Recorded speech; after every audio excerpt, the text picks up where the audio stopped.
Black Nativity is in its 47th year of production in Boston, with performances at the Paramount Theater through December 17th. Created by Harlem Renaissance poet Langston Hughes, the Gospel Christmas musical celebration is produced locally by the National Center of Afro-American Artists. We'd like to welcome the center's executive director, Barry Gaither. Thank you very much for being with us, Barry. I'm very pleased to be here. Barry, talk about the beginning of this work. It was first performed in this country. Black Nativity was first put together in the early 60s by Langston Hughes in New York. And it was first titled O Mighty Day, which is an important song in the piece. And what he wanted to do was to tell the Christmas story in everyday speech, drawing on the music that, at least in the Black community, was the common music of every day. So there are bits of gospel, there are bits of blues, there are bits of jazz. And he weaves this all together using a text from St. Mark's in the New Testament about the birth. And he sets it in the biblical time, but he casts it as a common experience that could happen today. Now, John Ross, who was the music director for the National Center of Afro-American Artists, working with Miss Lewis as artistic director, and Vernon Blackman, who was our drama director, in 1970, put their heads together to create our show. And we created the show partly because we had a large school, the Alma Lewis School of Fine Arts, from which to draw youngsters. And we had, under the performing departments of the National Center, quite a number of adult singers. And we had an extraordinarily rich cast of teachers. So just for example, in the music, there's a tremendously powerful drum suite near the beginning. Michael Babatunde Olatunji, the Nigerian exponent of African music and American music, commuted from New York to teach for us, and that music comes from his instruction. George Howard, who did Afro-Caribbean dance and choreography, choreographed the very dramatic pas de deux of Mary and Joseph. This is a particularly poetic piece for the way you see Mary as she dances, expressing the labor. She goes through the entire labor, and at the end of that, the cast and the audience are introduced to the fruit of that labor, the newborn Christ child in a small manger. And we use a live cast member for that. Talk about the labor part, because visually, that is a very powerful part. Visually, the drums coordinate with Mary in a series of contractions and extensions. And these are directed from the center of the stage in both directions. Then she retreats to just below the drums, and the contortions and contractions grow more intensive as the drums grow more intensive. Then the child comes, and she holds the child close to her, and in a great gown of white drapery, she starts to spin, and she opens up like an umbrella into this dramatic look. Then Joseph discovers that the child has come. So Joseph retreats, and he returns with a bed, with a manger in which to place the child. She places the child in the manger, and they come to the front of the stage.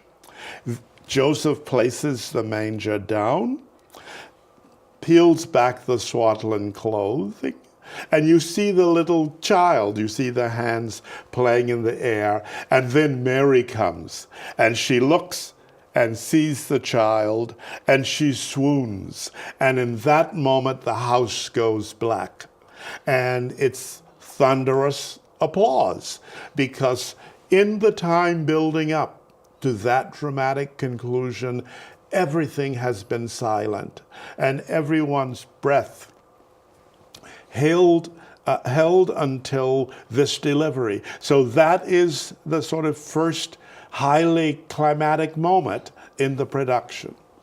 Barry, Chris, the other thing going on here is the language of Langston Hughes, and he talked about these different influences as well, Whitman, but also Paul Lord's Dunbar, African-American idiom.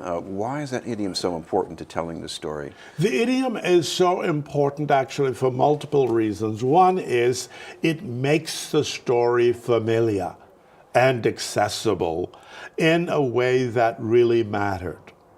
From an artistic point of view, it brings to the story the same kind of deeply human quality that the Negro spirituals bring.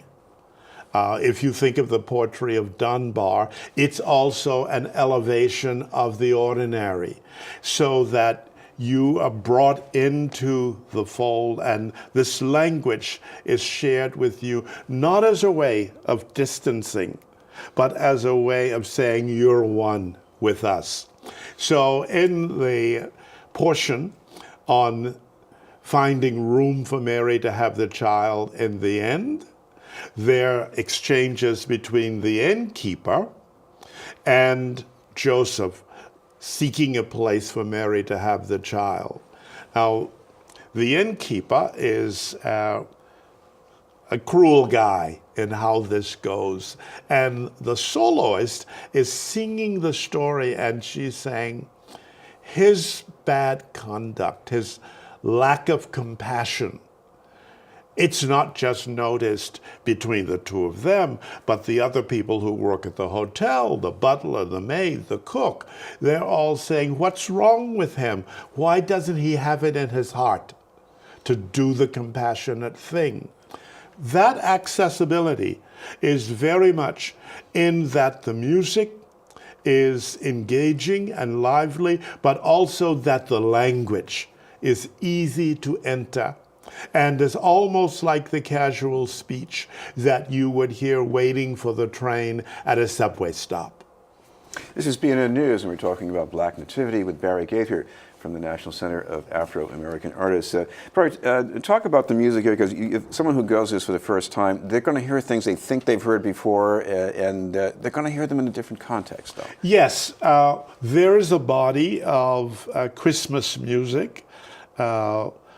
A song like O Mighty Day, O Come All Ye Faithful, these are standards, and they are arranged into gospel in this production. So you will hear the words that you know, but often you will hear a coloration in the tones and in the presentation that is different. And that quality is very teasing, because it's always in things that have a tradition, a certain comfort in the familiar. But also, there is something to be said for the freshness of hearing something anew. We have in the cast every year, our cast is about 75 between the 12 shows that we do. But in that cast, we have approximately a third of new people every year in the youngsters and the adults, which means that we always, in any given year, have some new voices.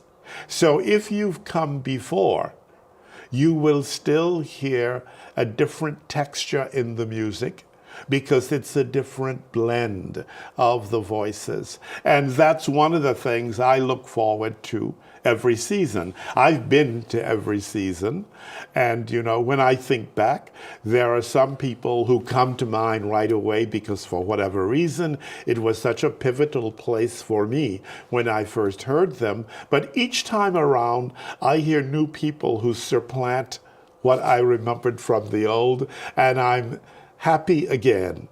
This production, when all is said and done, is a gift from Boston's Black community to men and women of goodwill of all traditions. So although it's a story of Christmas and of the birth of the Christ child. In the larger picture, it's a story of hope, of possibility, of redemption. And those are all values that are needed more now than perhaps ever in our human history. We should mention, before we get to details about the production, is that there's also going to be some supplanting for the center, because you're going to be at least taking that first step to a new location pretty soon, right? Yes, we've been working very hard for almost a decade, little more than a decade, in fact, now, to build a more secure financial future that would allow us to recover the scale, scope, and excellence of the work that Miss Lewis visualized and that we all became part of, and which was most completely expressed in the 70s when we first were able to put forward the comprehensive idea. Now, how we are trying to do this is with a project called Tremont Crossing, where culture and commerce connects. This is a multi-use development that will be on Tremont Street in Roxbury, across from the police headquarters. Ultimately, it will provide the National Center with a new cultural facility at 31,000 square feet. And because we will own a very significant portion of the total mixed-use development, it will be tantamount to endowment and provide us with the financial stability to recover and grow that work, which remains important. No one has really taken on the whole work that we were doing at an earlier point. And we should mention the performances of Black Nativity are until December 17th at the Paramount Theater. Yes, so if people want to get a ticket or find out more details? Yes, every weekend from now, for the next 2 weekends, on Friday and Saturday nights at 8, we have a show, and on Saturday afternoon and Sunday afternoon at 3:30, we have a matinee. And the tickets can be secured easily through blacknativity.org online. Thank you very much for being with us. Thank you very much for this opportunity. Gaither from the National Center of Afro-American Artists.